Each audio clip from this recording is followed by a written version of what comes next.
அதே மாதிரி விஜய் அண்ணனுக்கு இன்னொரு அன்பான என்னுடைய அறிவுரையும் கூட. இல்ல பாரதிய ஜனதா கட்சி இங்க இருக்கிறாங்க, இந்துத்துவ கட்சி, இந்து கட்சி, தமிழ்நாட்டில் அப்படியே பிஜேபி ஹிந்து கட்சின்னு சொல்லிட்டோம்னா அப்படியே கிறிஸ்தவர்கள் இஸ்லாமியர்கள் ஒன்னாயிருவாங்க, வாக்கரசியல் நன்றாக இருக்கு. கோவால 25% கிறிஸ்தவர்கள், 8% இஸ்லாமியர்கள் 3வது முறை ஆட்சியில் இருக்கின்றோம். மணிப்பூர் 53% மீத்தி டிரைபு, 16% குக்கி டிரைபு, அதுல 2017 இருந்து ஆட்சியில் இருக்கின்றோம். மேகாலயா 74% கிறிஸ்தவர்கள், 4% இஸ்லாமியர்கள்.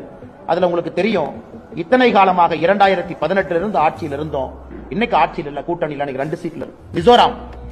மிசோராம்ல 2018 என்டி அலையன்ஸ் ஜெயிச்சது, கிறிஸ்டியன்ஸ் 87% இருக்கிறார். இண்டி அலையன்ஸ் அங்க பிக்சர்லே கிடையாது. நாகாலாந்து கிறிஸ்டியன்ஸ் 87.9% இருக்கிறாங்க. 2018 இருந்து எங்களுடைய கூட்டணி ஆட்சி இருக்கு, அதுல 18 எம்எல்ஏ பிஜேபி கையில் இருக்காங்க. அதனால் தமிழ்நாட்டில் யாராவது ஒரு கட்டுக்கதை கிளப்பதற்கு கிளம்பி இருந்தாங்களோ அவருக்கு அன்பான வேண்டுகோள், தமிழகத்திலும்